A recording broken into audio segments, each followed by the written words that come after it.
Hello and welcome to Kakistocracy. My name is Chris Adams. I am here with Joseph P. Larkin. How are you doing? I'm doing fine.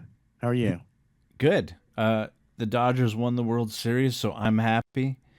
Mm-hmm. Um, I spent I got really hammered when I watched it because I was sad for the first like little bit where I was like, okay, we're not gonna win this. They went down 3-0.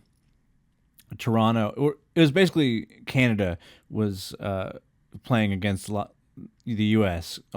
It's the closest thing we had to a true World Series because the one team that's not in the U.S. was playing against L.A.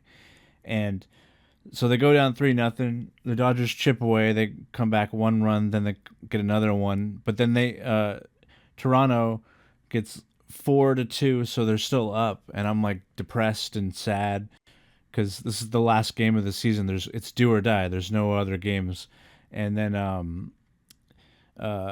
forget. Oh, one of the players hits a home run, and then so that's like 1 run away, and then Miguel Rojas ties the game, sends us to extras, and there's been just too many magic moments to describe, but Will Smith, the coolest Will Smith in L.A.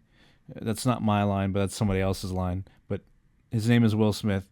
Hits the game-winning home run. It turns out to be the game-winning home run, and so they win. And Toronto fans are sad, which made me happy. And so I just spent the rest of the night. I was really hammered, just talking shit about Canada. You know, because why not, right? Um, Mm-hmm. like, how can you respect a country that changes its national anthem to be more inclusive? You can't. Yeah. Yeah, fuck Canada. I'm glad Canada lost. Whoever wins, at least Canada loses. That's what I say. Well, Yeah, the mob really. I thought the mob put on a really good World Series this year hmm because there was one game that was 18 innings, which that's double the amount of time that you would normally get to see a baseball game in. that's So I two think it's great. I games. love the idea. I love it. That means instead of just having 13 beers, someone had 26 beers. That means they definitely threw up in the parking lot. There's probably a lot of vomit in the parking lot of Dodger Stadium this week. Yes. Well, it was also hilarious because let's see if I can pull it. 12:30 is Yeah. the cutoff for the 1 o'clock train. Don't bullshit people. Say 1 o'clock is the last one. It's not 1 o'clock, and that's the last one. That's bullshit. Bullshit. I call you bullshit. When white people attack. Yeah. So the story behind that is the game went to extras, but they still should have had trains running. So all these people took the train to get to the stadium because it's Toronto. It's like they're it's basically their New York, and Hmm. their mayor didn't keep the trains running. They said it to 1 o'clock, and I think that the game ended at like midnight their time. So they had an hour to be able to get back home, but I don't know if you've ever been to Toronto, but everything I hear about it, it's a lot like New York, where it's just a ton of people that no one runs anything well. Basically, is what happens. It's a Hmm. lot like New York. I think the subways are a lot safer, obviously, but tons of junkies, just like New York. Like there's just parts of the city where they just allow them to shoot up with no supervision. So there's just like, well, now it's fentanyl, but now fentanyl addicts are just everywhere, just lining the streets. It's a Hmm. weird place. So it was funny to see them Yeah, mad. I mean, I appreciate their anger. It's righteous. Their anger is righteous because now they're trapped in the fucking bus station for like 4 hours or whatever until the next train comes. It reminded me of when I saw REM in France in Mm. 2008, and this is one of the funniest moments of my life. But it's the same situation where the train's not running Mm. at probably midnight, and then REM ended at like 11:45. They tried to do as much stuff as they could Right. to before the curfew. You know what I mean? Mm-hmm. That's just what a good headlining band does. They just try to squeeze as much stuff into the encore as possible. Yeah. But anyway, because there was like 15 minutes to get to the trains before they stopped, everyone just fucking bolted after the concert. I'm talking everyone was running down the fields to get Hmm. to the train station. And this girl yells out in perfect English, she goes, "Run, Forrest, run." It's the My God. funniest thing I've ever seen in real life. Yeah. I thought that bitch was really funny.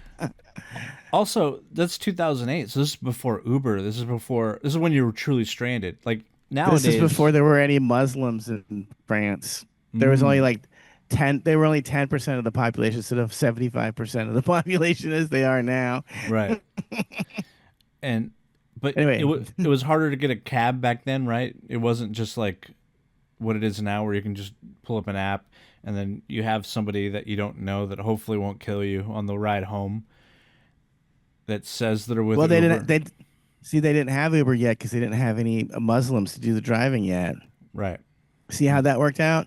Mm. Now, when you're leaving the REM concert, instead of running to get to the train, you can get raped by Abdul in the Uber.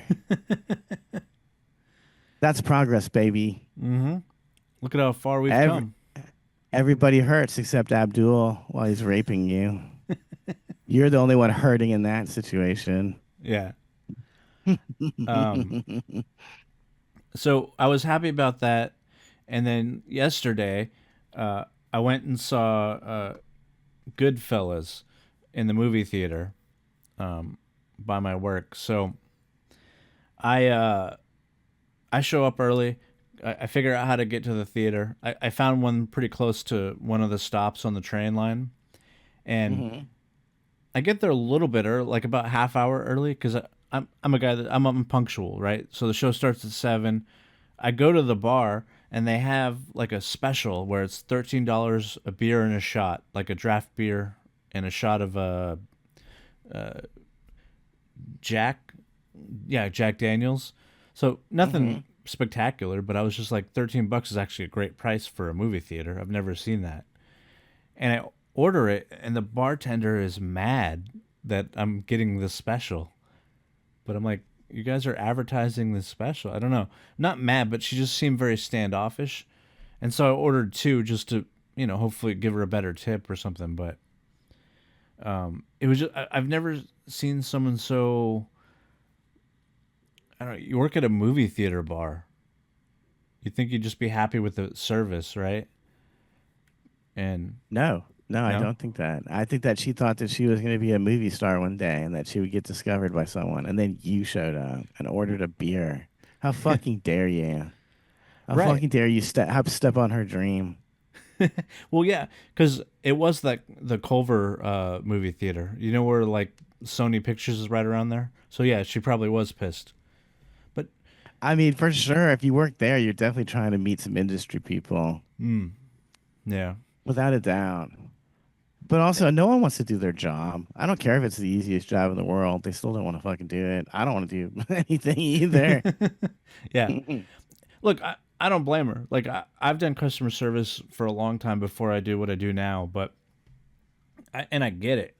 Like people can be jerks, right? But I was polite. I'm always polite to anyone in the service industry, and I didn't make any fuss. I wasn't like rude or anything, and I just ignored her and watched the game because I was like, whatever. She doesn't. I wasn't trying to talk to her. There was two other guys that she was talking to that were ordering mixed drinks or something, and I thought Hmm. like at first I was thinking maybe they work together because they seem to have a rapport. Maybe they're just regulars, I guess. Which is I don't know. I've never been to a movie theater enough to be a regular where you just know me by sight, But Hmm. but they were talking about the movie and like I go in and of course the movie's awesome. I mean it's classic for a reason. And I sit through it, um, and like people clapped after. It was packed, by the way, the Hmm. movie theater. It wasn't just like when I went to see The Thing or when I went to see um, Blade Runner, where but that was kind of in the day, so there was a lot less people. This was like at 7 at night, so it was a full theater, and which is good to see because like this movie still has a lot of pull, like better pull than I bet that any of the new movies that were playing that night had. Because I mean, I don't even know what you'd want to see these days, like Tron Ares. I don't think so. Oh, that's still in the theater? Yeah, I don't want to see a fucking movie. I don't care about that. Yeah. It's really interesting to watch this trailer and see all these guys from The Sopranos in it. And Mm-hmm. then also, I didn't remember that Karen was supposed to be Jewish. Is that Yes. right? Yeah. Yeah, yeah. Hmm. Remember, That's like interesting.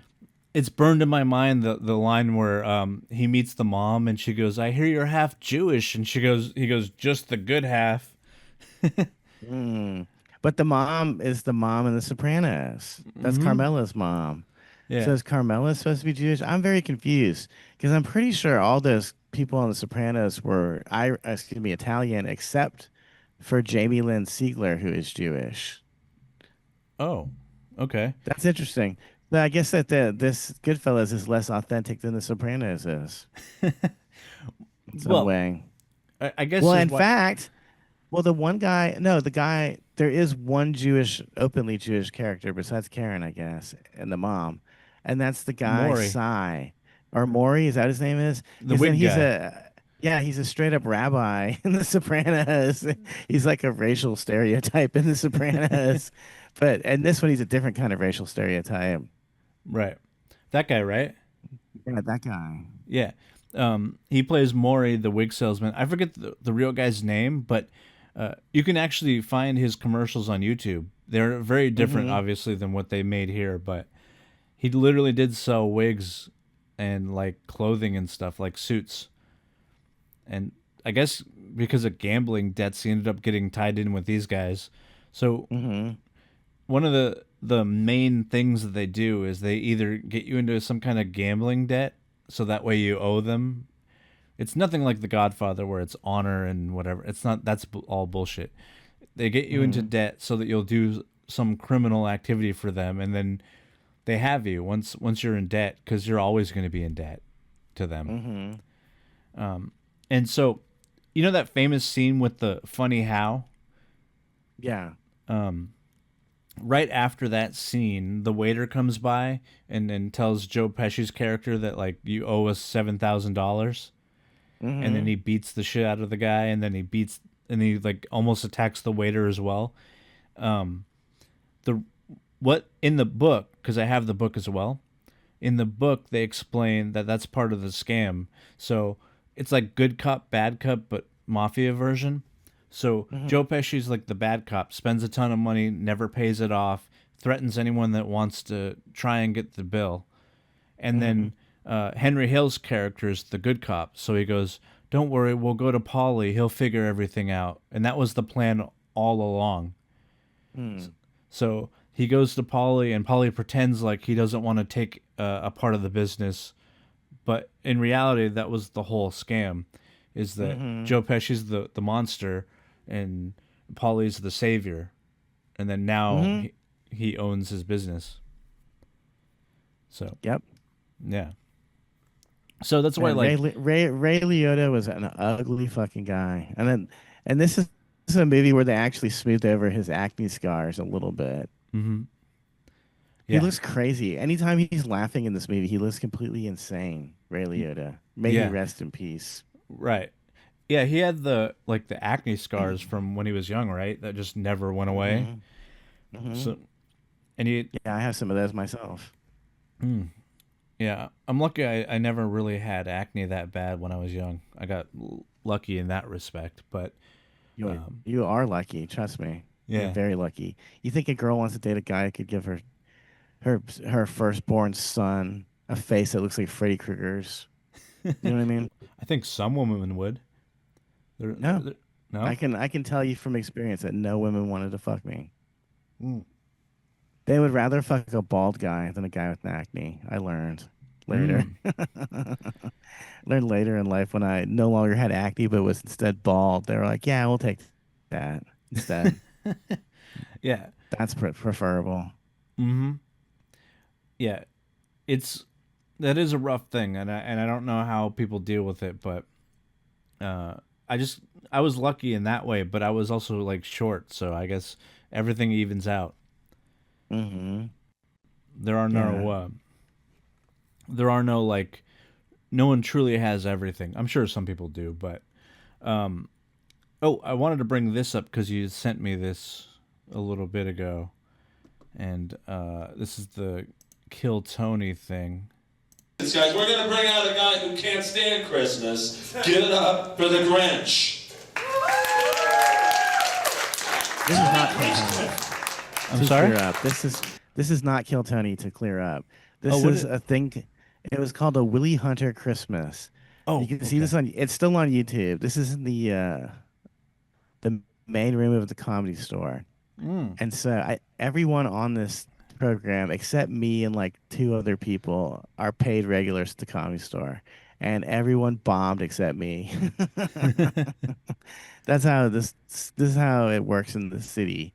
If you're the only one who does a good job, you get punished, and everyone else got rewarded. But Yeah. anyway, it was supposed to be like a Christmas pageant, and this no one, and not only was it under, no one was in the room, and you can see empty tables everywhere. It was unattended, and no one watched it on YouTube either. Only 10,000 views for this video, and all the comments are bad. But anyway, what was good is that even though the room was empty and no one watched it on YouTube, the people that were there were people like the booker of the Comedy Store. This is how I started getting booked, because they saw me have a good set when no one else had a good set. And of course, when I hear it, I hear all the laughter. I can hear individual people's laughter that I remember, because it was just people that hung out at the Comedy Store, comedians. Oh, okay. Okay.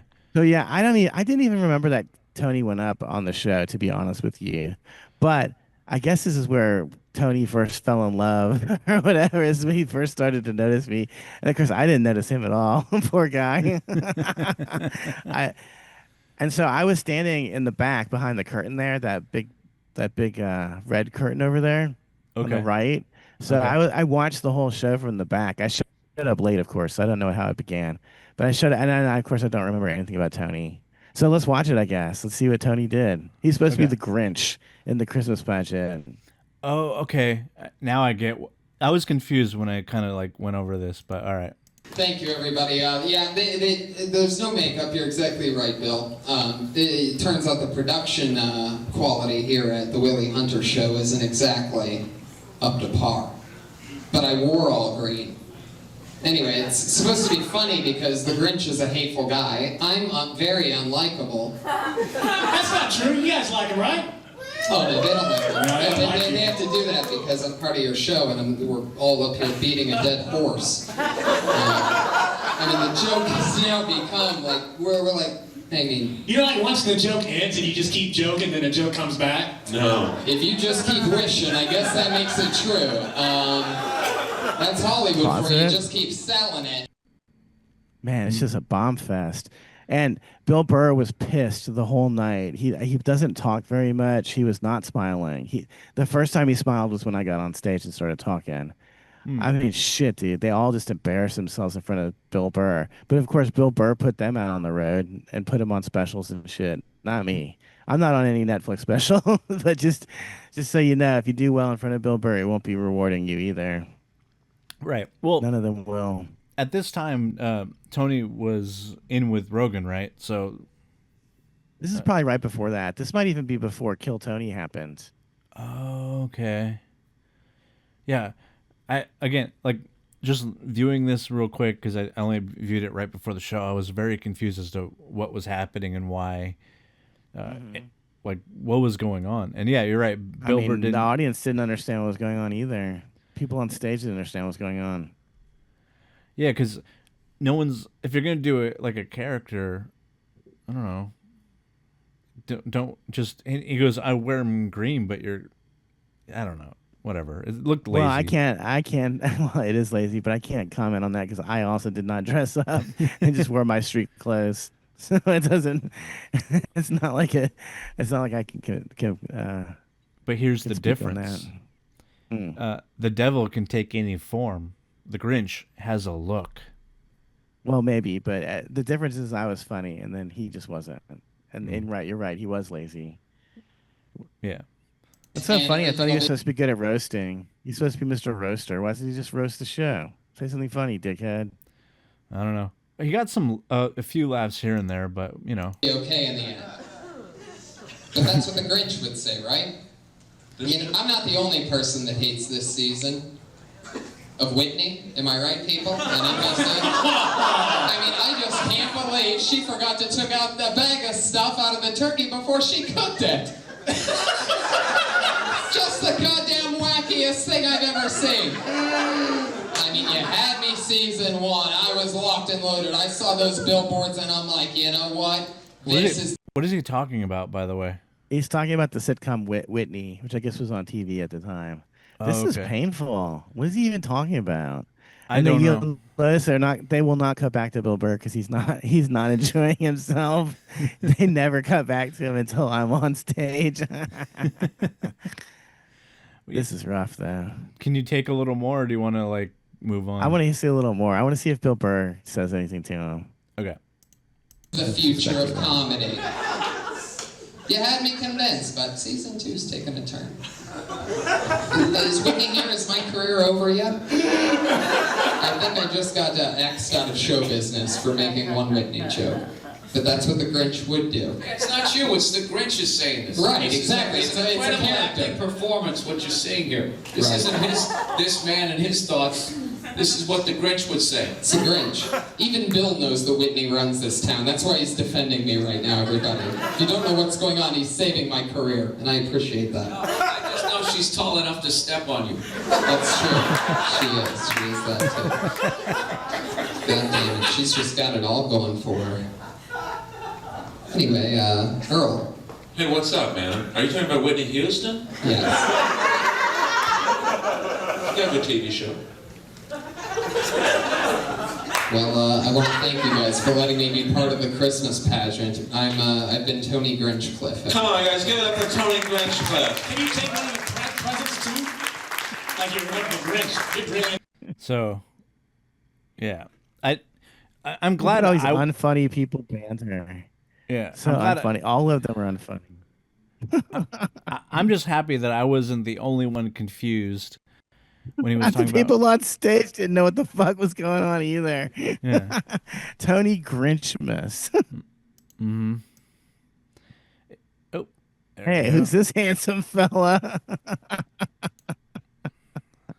Wait, let me So get I to- was just standing in the back being irritated, and then so I just went up and started riffing about how bad the show was. The first thing I think I say is I can say hi Earl because I'm supposed to be Satan. So, obviously Satan would already know Earl Skakel.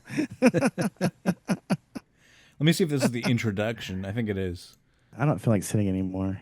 Yeah. Stand up Don't first. sit. Screw sitting. Don't sit. I know why you're standing. And I can't be demanding. Don't tell. Okay. Okay. Last character. Come on, guys. I mean, this is it. He's excited. He's excited. You may recognize him. You hate him. You may have seen him in your dreams after you did something wrong, after you teabagged an underage girl or something. Give it up for Satan. Come on, Satan! Satan! Oh, Keep it going for Satan! this is Hi Satan. guys, I'm Satan. That's how Good to see you again, Earl. Hey, Tell Satan. Ronald Schneider I said what's up. He doesn't return my calls. All right, guys, I got some good news and some bad news. The bad news is you all died on the way to the Comedy Store and you are in hell. And we will be repeating this farce on and on for perpetuity. The good news is Michael Jackson's coming out to sing you a song. Because he's been burning down here for about 3 fucking years. And I don't feel like we punished him enough. Can you pause it? Yep. Boy, that is, first of all, this is mic'd terribly. Like, you can only sporadically hear laughter. There is people laughing. It's not like it's a total farce, even though I called it that. Man, my nose is so Irish. It really is distinctive. Like, there's a reason why I never ever let myself be filmed from that angle. 'Cause it looks so Irish. It's crazy. This whole outfit, it looks very Irish too. But you can kind of see why I can't shave. Because even when I still have a beard, but it's cropped. I look, and also I wouldn't wear glasses like that ever again. But I look too much like Bill Burr. In fact, I had thought about shaving my beard this week because I'm just tired. I just don't feel like dealing with it. But then some woman called me handsome yesterday, and I was like, well, fuck, now I have to keep it. I have to keep it so I don't look like Bill Burr and so that women will call me handsome occasionally because it doesn't happen when I'm clean shaven, you know? I don't know. You got to give the people what they want, and women want beards. They So do. I pray to God that Bill Burr doesn't figure that out. And when Bill Burr starts to grow a beard, I don't know what I'm gonna do. My look is done. I'm fucked. Yeah. I mean, it's part of the reason also when I grow my hair out, even though it's all patchy and doesn't, and the bangs just stop up here somewhere. I do that because I don't want to look like Bill Burr or Jim Gaffigan. I have to, even if I look disheveled and like an idiot, at least I don't look like Bill Burr. You know what I mean? I mean, I'm not to be a jerk about Bill Burr. This is just a Hollywood issue. It's not good to look exactly like the most famous guy doing the thing that you're doing too, you know? Right. Or not as I look like two of those guys, okay? Like put together. Mm-hmm. I Absolutely. noticed you had the classic JPL look, which is like the brown and green. It's actually, those are red corduroys, but yeah, exactly. This is, I mean, I used to dress like a college professor that got fired or something like that. Like, you never go to the liquor store at 11 in the morning or something and you see like this college looking professor guy and you're like, that guy got fired recently and he's drinking his life away now. He's still, you know what I mean? That's me. That's who I aspired to be. I look like the guy who's still getting dressed up for work, even though he got fired, but he's also drinking all day, so he's all disheveled too. I mean, that looks like I've never had an iron. You know what I mean? Look at that shirt. Looks like it's never been ironed. Not even when I got it at the store. They didn't even fucking. They didn't even iron it at at the factory, whatever, at Mervyn's, California, where I purchased it. Do you guys get that reference, Mervyn's, California? Well, that might be. Some of you younger people won't know what that is, but Yeah. that's where we went when I was a kid to get our back to school clothing. Is Mervyn's, California. Anyway, it's hard to watch this. I hate watching myself in general, but this guy didn't know what he was in for. This guy over here on the far right here with the green sweater, he did not. He thought he was just supposed to be funny. What a retard. This guy's a retard over here on the far right. He thought that he would just be funny and then people would give him money and he wouldn't have to go get a job. Dummy. Well, this guy. We don't have to finish this, but well, keep playing it because Bill Burr starts to critique me, which is kind of funny. We'll keep watching All it. right, well, Hey, Satan, you know you can adjust that mic stand so you don't have to carry it up. You just unscrew the evil lever there. And then you plug it to your evil mouth. Yeah, I don't know what to say. So. wow. You just served Satan his lunch. I doff my cap to you. We had found I saw that line from Janine Garofalo. oh really? Yeah, I doff my cap to you. I still have from Janine Garofalo. But that's like a. I mean, he should even. I mean, Bill should have even known that I was doing that since he knows Janine Garofalo and he came up with her in Boston. Yeah. I don't know. That's probably what I was thinking in the moment, though. But anyway, keep on going because I think something funny happens and then it ends real quickly. Honor you, Satan. I'm not trying to like get on your bad side there, right? There's no good side to get on. You know, for Satan, you look nice. Follow me on Twitter, guys, at White Male. Okay, pause it. That was the only time that Bill Burr laughed at someone's joke is when I said there's no good side to get on. And that's not it. That is just something I have commonly said. Whenever someone says, I don't want to get on your bad side, I was like, what good side? What are you talking about? It's all bad side. But Yeah. anyway, man, that guy, I miss that little guy, Joseph P. Larkin. This guy, what happened to him? He used to be look. He was smiling. He was friendly. Yeah, you had hope He got and he got joy. he got dressed up. He got dressed up. I didn't get up dressed up for the podcast, and I only have to put on a nice shirt, and a sweater. I don't even have to put pants on because you don't see that part. I can't even believe how much I've degenerated. This is back when Earl used to dress like like hockey? he was in the when he was in the movie that Paul Newman movie. He looks like one of the characters in that movie, Slapshot. Yeah. He looks like he's in Slapshot 24/7. I miss that look when Earl had the Jufro.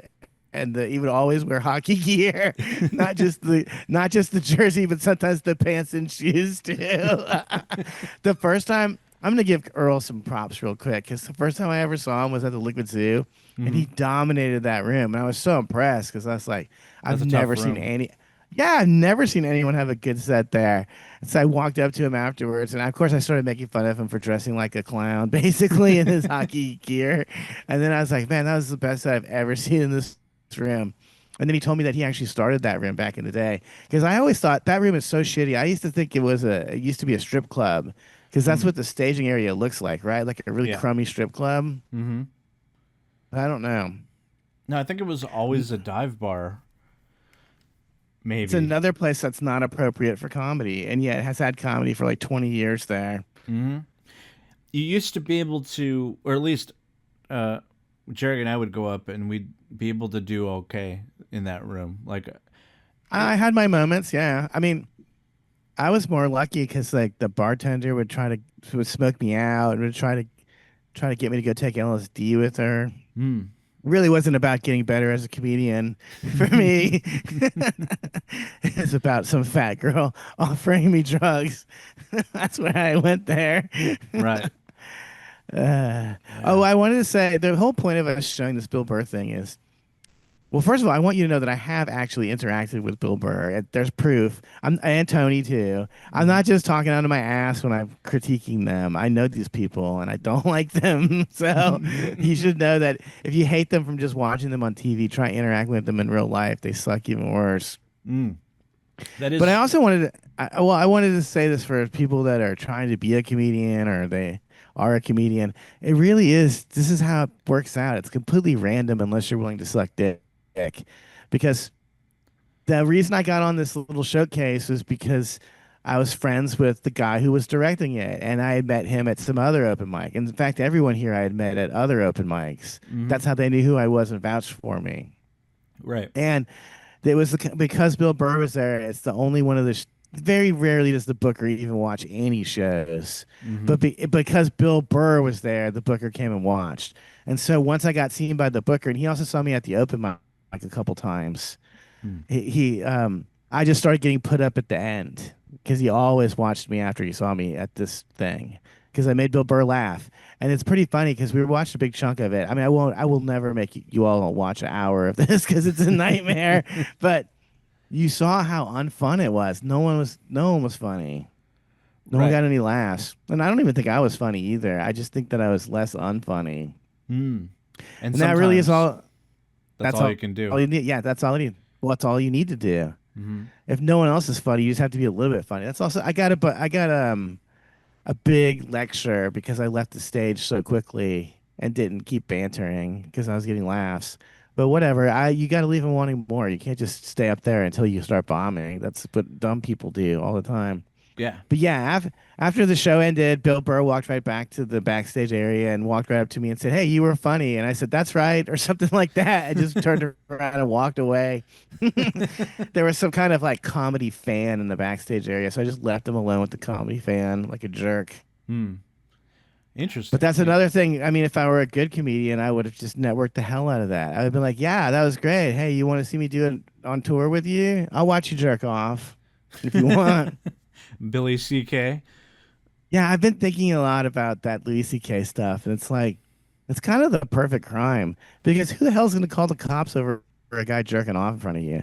I mean, I've seen it. If you've driven around in L.A., what do you think homeless guys are doing at the bus stop all day? Yeah. But did it traumatize me? Did I go to fucking therapy over it? No, of course not. Mm-mm. It was just an uncomfortable moment that I told everyone I knew about, and then never thought about again the next day. Mm-hmm. I don't know. Yeah, no, absolutely. He could have gotten away with it for a long time, and he did.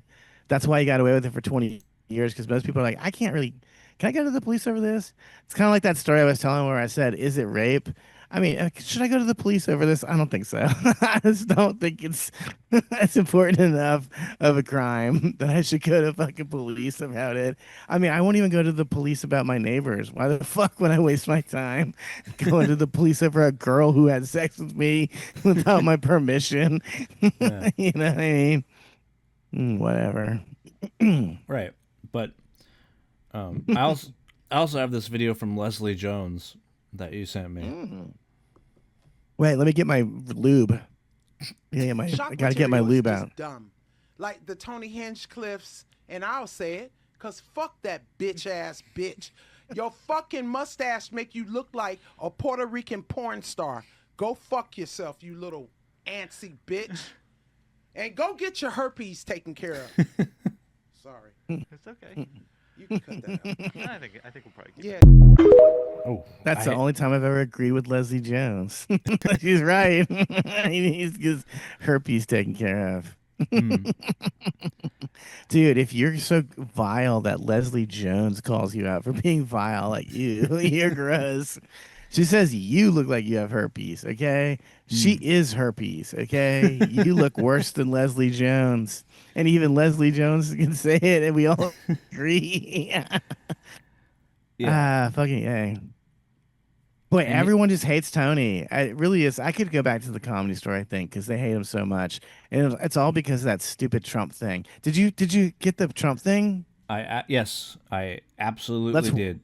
Let's watch it. You guys need to understand that Leslie Jones used to be big buddies with fucking Tony because they all came from the Comedy Store. I used to see these faggots smoking weed together all the time, dude. In fact, one time I was smoking a joint at the fucking Comedy Store in the bag. Leslie Jones just walked up to me, grabbed the joint, smoked it, and then gave it back to me and walked away. I was like, bitch, we ain't that's that networking to you, Leslie? Is that how you think that works? But I mean, I don't want to talk to her. I definitely don't want to be. I probably have herpes now after smoking weed with her. Well, against my will. That's rape. Okay, I wasn't sure if I got raped that other time, but this time I did get raped when Leslie Jones took my joint out of my hand and smoked it. That's rape. Yeah. My hand got raped and my joint got raped. You got joint raped. Ladies and gentlemen, please welcome to the stage comedian, roaster, and host of the Kill Tony podcast, Tony Hinchcliffe. Big deal. The host of a podcast. Big fucking deal. People not getting up to clap. Look, it's so arrogant. This is when he loses the crowd already, I bet you. Yeah, it's just not it's not cool. He thinks he's a wrestler. It's not cool. Playing Negro music at the fucking Republican convention where I only see white people. That's a good call, Tony. See, he doesn't even know his audience before he even gets out on stage. Yeah. Dude, listen, I'll tell you exactly what I would do before we even get started here. If I get hired by Trump, the whole fucking set is going to be a roast of Kamala. Mm-hmm. That's what I'm getting paid to do. And it's also easy as shit. Just write 5 minutes of jokes about how Kamala is actually an Indian and not black. Mm-hmm. And you fucking kill. You crush. Trump's happy with you. You get paid to do this again and again. He'll never do this stuff again because he blew it.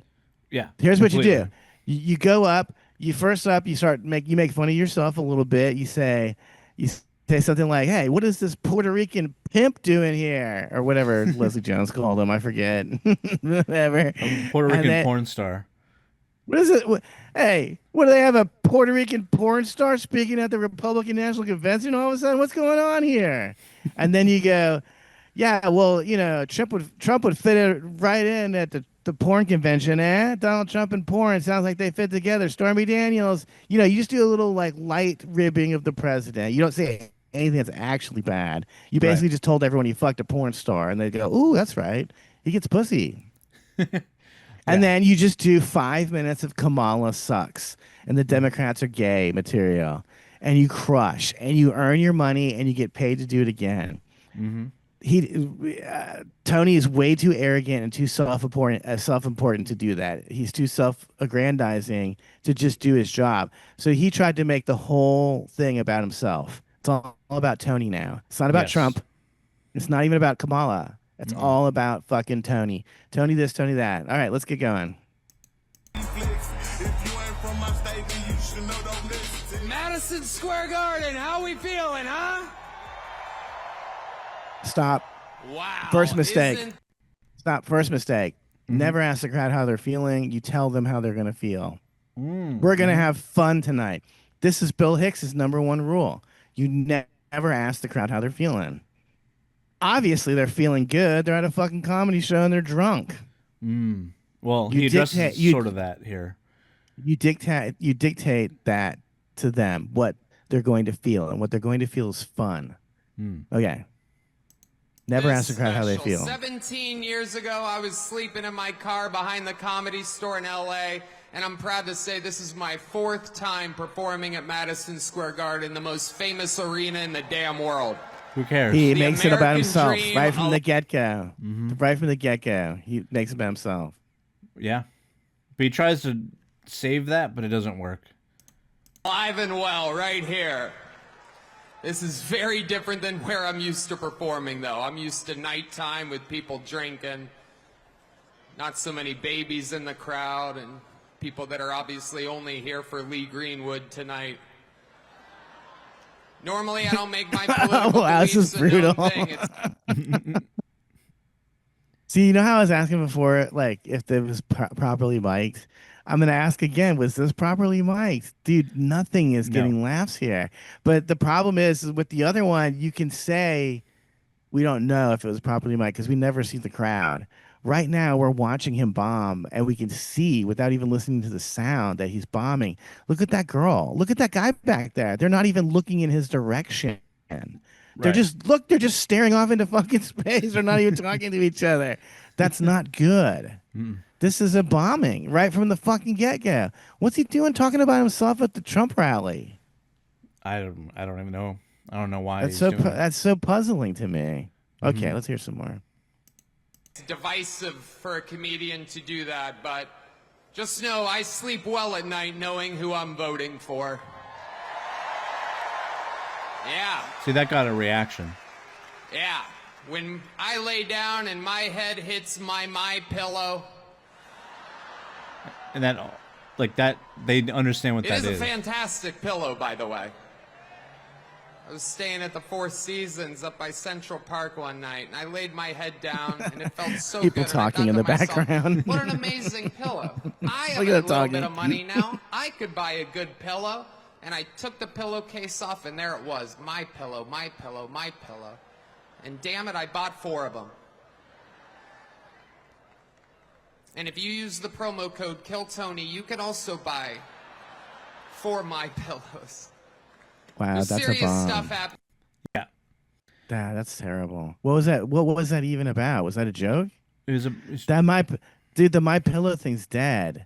Yeah. This is also interesting to me because he talks about 2 very specific things that are dated that people don't remember. He talks about the garbage thing, which we'll address later. And then that My Pillow stuff, that guy went away. Like way before this. Yeah, like 2022, because I remember he used to show his commercials at 4 in the morning on TV, and then they just stopped being aired. First of all, he was already so controversial that they were playing the pillow commercials at 4 in the morning, which is insane. Yeah. Like, it has to be the most wholesome thing ever, buying a pillow. Yeah. What's so controversial about this? Right. But yeah, everything is just a bad choice. He just made a lot of bad choices, especially for a guy who has, in fact, performed in an arena 3 times before, as he said. How did you did none of your handlers looked over your jokes before you went on stage? None of Trump's handlers looked at the jokes? They should have. But also, I want to point out that he's lying right now. He's obviously not a Republican. He's a faggot. He's gay. He's a homosexual. There's no homosexual Republicans, people.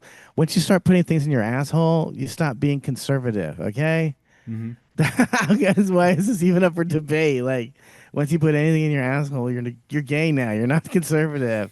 But anyway, so now he said at the Trump rally that he's a Republican. Basically, that's what he's implying. Now he tells everyone that he bombed on purpose because he's a liberal, and he's doing that Rage Against the Machine thing where they're like, "We got on a major label because we're gonna take down the label from the inside." Like, no, you're not. You're a whore, and you just wanted to get money.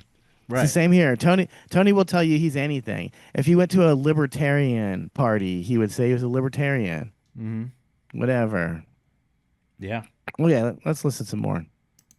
Morning, people. I live in the great state of Texas now. 18 years in Ohio, 20 years in California, and I got to see California turn to absolute horrendous thing. And traveling the world, I got to see San Francisco turn into one of the most demented cities, one of the greatest downfalls I've ever seen. And that is where the other candidate worked for 2 decades. And it's absolutely wild to see. And in Texas, stuff is really, really crazy. We're right there by a wide open border. Where are my proud Latinos at tonight? You guys see what I mean? It's wide open. Can you pause it? Talking about mixed messages. Yeah. The border's wide open. Where are my proud Latinos? See, they're all here, guys. Just like I said. This is hard to watch, dude. I'm bored. It's hard to also watch the crowd and watch them be bored. Because what happens with me, I don't know about you, but I get tired of watching the guy that's not being funny. So I just start staring at people in the crowd, like this woman back there with the stone face and the cowboy hat. Oh, yeah. There's a part of me that wants him to just turn around and make him laugh or something. I don't know. It's hard to watch the crowd during stuff like this because no one's enjoying themselves.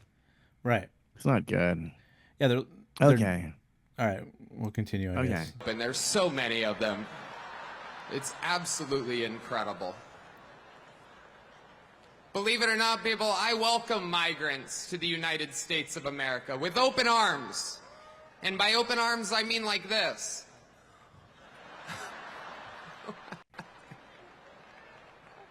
Dude, he's not reading the crowd at all. No. Because he's not reading the crowd at all because the audience is a lot of Latinos. A lot of Latinos are Republican. Mm-hmm. What is he thinking? Why is he even bringing this issue up at all? I don't know. Haven't we talked about this already? The reason why there's so many Mexicans in the country is because one of the Bushes was married to a Mexican. Mm-hmm. And they just wanted more voters in Texas to vote for them. It's a total scam. I mean, that makes me feel bad for Latinos. Like, you're getting scammed, dude. Mm-hmm. They're not going to do anything for you. No, neither side does anything. Neither side will actually help you, but both of them want to entice you with free welfare, basically. Yeah, basically. Yikes. Let's see if we can. I don't even know if I can get to the joke because I feel like I don't know. We'll go a little longer, but this is so boring. I never saw the whole thing in its entirety.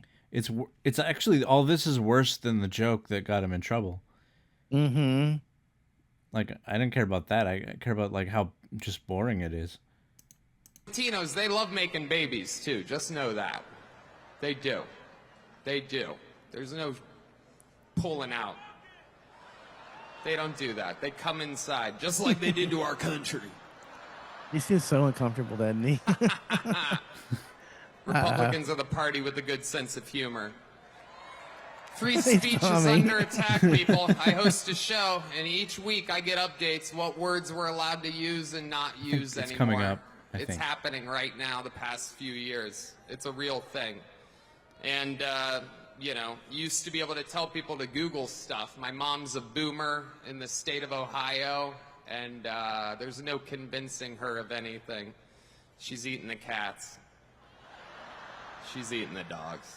They're eating the pets up there.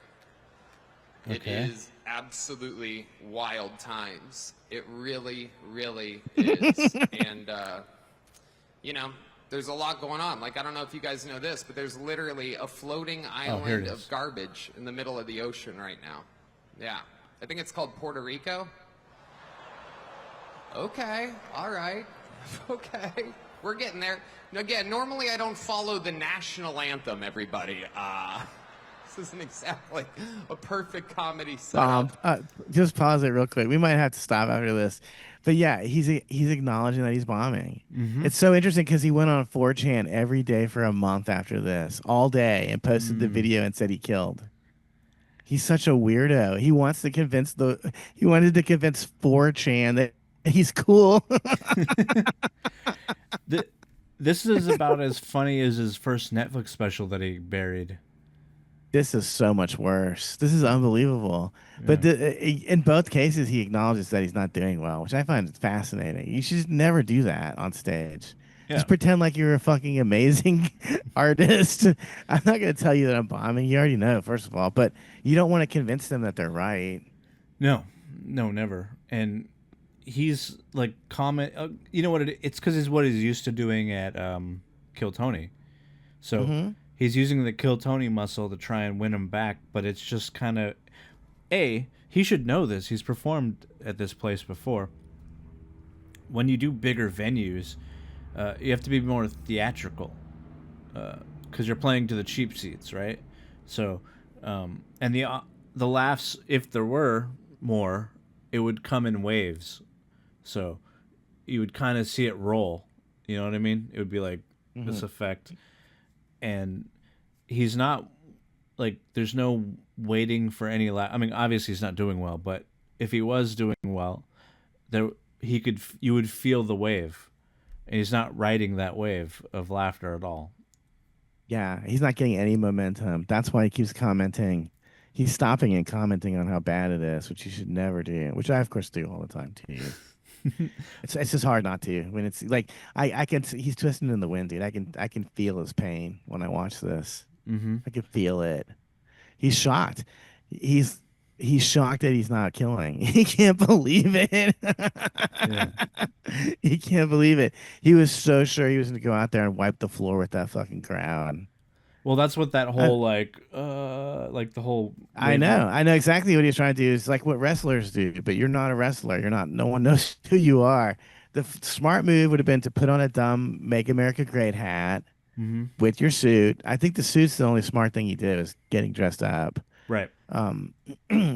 Everything else he did wrong. I would have shaved my face. This faggot, you can't grow facial hair, bro. Just don't even fucking do it. You can't. It's disgusting and gay. You look gay. You always look gay, but the facial hair makes it worse. If you can't grow facial hair, just don't do it. And that made me think about how he's a good roaster. He even says it here. In his introduction here, he's a roaster. You're terrible at roasting. He just tells you stuff that he's insecure about that you have. Like, if you're tall, he'll go up to you and say, "What's the weather like up there? Stretch?" Something like that. With me, he always made fun of my beard.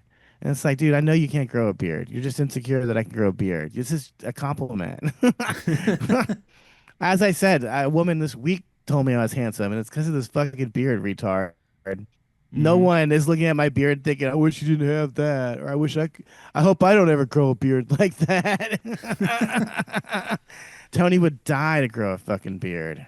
Right. Any beard. He'd die to be able to grow a fucking goatee that connects. Yeah. I just can't even take any. Like, who takes this guy seriously? You can't grow facial hair. Fuck off. I'm not going to listen to what you say. You can't grow facial hair, dude. Why don't I go listen to what a child has to say? They can't grow facial hair either, or a woman. Let me see what a woman has to say on the subject of Haiti. I know a few women that can grow more facial hair than him. I'm sorry, I can't watch any more of this. I can't even look at him. He's so boring and lame.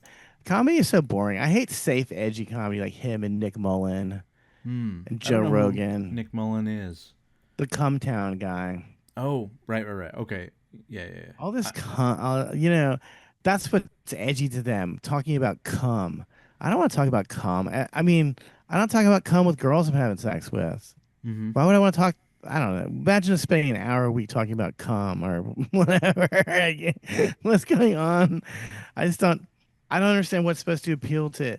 I feel bad for young people. This is the comedy you get when we grew up with Dave Attell and George Carlin. You get Tony Hinchcliffe, right? And fucking Nick Mullen. Don't you feel bad about that? You poor Zoomers. We had great joke writers. we had people that would perfect the ability to write like one-liners or storytelling, or Bill Hicks was good at making political stuff like taking it down to a more palatable form. Not always, but he could a more personal form. Right. George Carlin was like, he could rant like nobody I've ever seen, and it would just flow. Like it had a almost musical flow to it. I agree. Yeah, he had an amazing rhythm to his timing. Because he started with stupid jokes like the hippy dippy weatherman and football and baseball. That joke was, I think, the beginning of the transition to this more edgy stuff. But the rhythm, like if you've never seen it, go watch it right after this. It's the difference between baseball and football, and he takes on the characteristic of each sport. So you don't just hear what he's saying, but you understand the character he's playing. It's like in baseball, the point is to go home. Like he says this like light affectation. In football, it's if we will use the shotgun to do the forward pass, even if it means sudden death. Like, you know, he just has like, I'm not doing it justice, but he has an affectation to each character, and it's almost telling a mini story within the joke. And I don't see comics doing that anymore. It's kind of sad, you know? Yeah, comedy sucks. It's terrible. This roasting stuff needs to go away. It's so tedious. So boring. Yeah. It's like Yo Mama jokes. It's like, yeah, that was funny when I was 9. But I'm not 9 anymore. It's exactly like Yo Mama jokes. Yeah, whatever. Tony sucks. He was someone who got too much too fast, and he was the guy that should have been going to the Liquid Zoo with us. Yeah. He would be a lot better if he had gone out and done these harder rooms. Same with Big Fish. You want to be a good comic, you need to be ready for these arena shows. And you learn how to be ready by going to these shitty bar shows that suck. The Comedy Store used to suck too.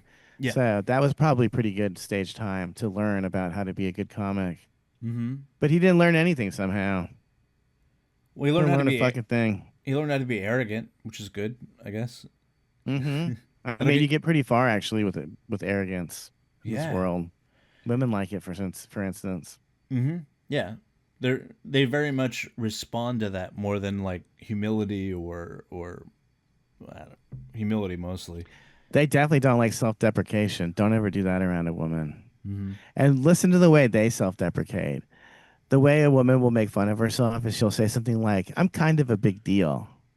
Oh. She's still calling herself a big deal. Yeah. You see what I'm saying here? Yeah, she's making fun of herself, but not really. She's calling herself a big deal.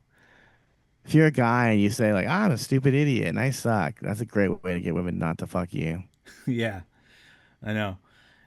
It's fake it till you make it, guys. Yeah. But I want to talk about something last week because I cut you off, and you were talking about something interesting, and then someone commented on it too. What, like, because we were talking about welfare and how the way welfare used to work, it wasn't something that you just had indefinitely. It was something that you had to you had to prove that you were trying to get a job. Yeah, you're trying to better yourself. Yeah. I.e., they didn't just give you a credit card to go buy pre-made food. They gave you the ingredients to make your own food. And then you're on your own. Yeah, we'll give you a bunch of cheese and stuff, but you have to cook it. You have to prepare it. Yeah, we had like this powdered milk stuff that was disgusting. I still hate it to this day. It was like you just added water. Ugh. And then government cheese was the thing, and then you did have food stamps, so it was kind of similar, but I think you had to use it to buy like ingredient type stuff, or I don't know how they exactly did it, but people would it looked like Monopoly money, you know what I mean? So it looked ridiculous, and everyone knew that you were on welfare, and it was like a shameful thing back in the day. It wasn't this this credit card that people have where you can buy anything almost now. it was like You could buy beer with it. They take it at 7-Eleven. yeah, yeah. A lot of places didn't take it back in the day too, because it was these stamp things that they had to send into the. Who knows who they sent it into, but they would have to trade it in for actual money. So, yeah, but I don't think a lot of people know about that because. Well, you know what else they don't know about is that people would sell their stamps and then take the money to buy drugs with it. That was something that someone was commenting on the YouTube, and they were calling you a liar. But then whoever this was revealed an even bigger scandal, which was that he said it was cool to have food stamps, that people weren't ashamed of it. And that, in fact, they would be trading the stamps and selling the stamps. I was like, well, that's illegal. And that does happen. These people getting $7,000 of food stamps, they're not eating $7,000 of food a month. No one is. I'm not either, you know. I wish I was. Dude, Orson Welles wasn't eating $7,000 worth of food a month. Okay, guys? Marlon Brando wasn't eating $7,000 a month worth of food. So what they do is they take that $7,000 and they go, hey, I'll sell you this for $3,000. And now they have $3,000 cash because they were never going to buy food with that shit anyway. Right. And so when I lived in Westlake, we talked about Westlake on the podcast before. It's the worst neighborhood in L.A. When I lived there and I would go to the 99 cents only store, people would try to sell me their food stamps. They would say, listen, just let me buy your food with my food stamps and then give me the cash. And I would tell them to fuck off. Because even though I don't like the government, you don't need to be defrauding the government of my tax dollars. God damn you. I'm already paying for your fucking shit. Right. So I don't want to pay for your drugs. I hardly want to pay for your food. You know, there should be welfare for some people, like, you know, people that are mentally retarded, mentally ill people. Yeah, we should take care of them, but we don't need to be taking care of some able-bodied black dude who could get a job. Right. I saw a lot of that on Twitter and TikTok of people talking about how they don't have to work. Why should I have to work? The taxpayers work for me. They should buy this. They should keep buying this. No, they're entitled fuckheads. I don't owe you anything. Right. Like, I don't even want you alive, let alone pay for your lifestyle. Fuck off. Why won't you kill yourself? Well, I think the problem is it's become generational, so it passes down and no one improves their lives. I think it should be obviously temporary until you can like figure out how to work and take care. Like, it should be able to wean you off of it. It should never be generational. It should never keep going. Because then, if you got your hand blown off in World War II, I'll pay for your fucking food. Okay, right. Of course, for the rest of your life. But when your kids have hands, they're on their own. You know what I mean? If your kids grow up with hands, then I'm not paying for anything. Right. Damn it. Yeah. Exactly. Exacto mundo. Exacto mundo. Yeah. And on that note.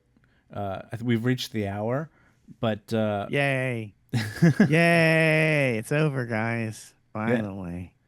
Yeah. And I'll say this: I hope you have a good week out there, and I hope you have a good week, Joseph P. Larkin. I'll try.